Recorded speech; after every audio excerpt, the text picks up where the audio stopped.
White poplar is also known as silverleaf poplar. It's used to help the large intestines, the kidney, the bladder, and the skin. The bark is anodyne, anti-inflammatory, antiseptic, astringent, analgesic, antifungal, antibacterial, expectorant, stimulant, diuretic, and tonic. It's used for rheumatism, arthritis, gout, lower back pain, urinary complaints, digestive disorders, anorexia, liver disorders, fevers, menstrual cramps, hemorrhoids, wounds, and sprains. In traditional Chinese medicine, it's said to promote the free flow of qi, to dissolve masses and remove toxicity and heal wounds.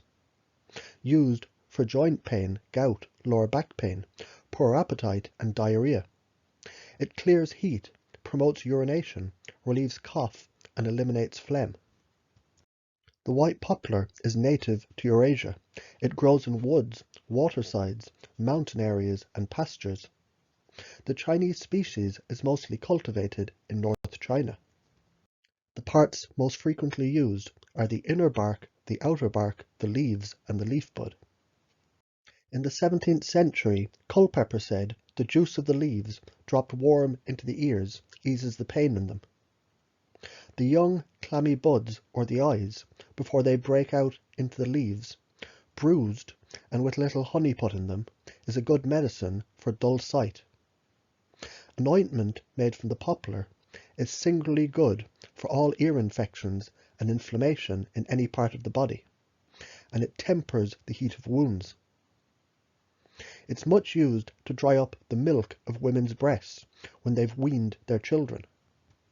The bark is known for its pain-relieving and anti-inflammatory properties, and it's used to treat arthritic aches and pains. It's also used to reduce fevers, especially when they're associated with arthritis. The bark has a tonic and stimulating property, and it can be used while treating conditions that are debilitating, like anorexia.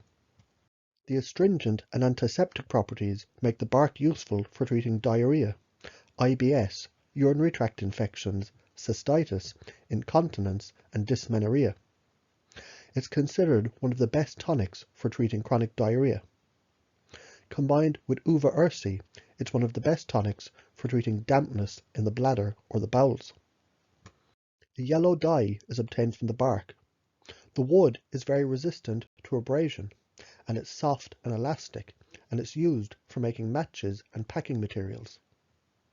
An extract from the shoots can be used as a rooting hormone for all types of plant cuttings. The bark contains salicylates or natural aspirin like willow. It contains glycosides and esters, and the leaves are rich in vitamin C, flavonoids, and volatile oils. During the famine, the leaves were eaten and the bark was ground into a powder and used as a flour for making bread.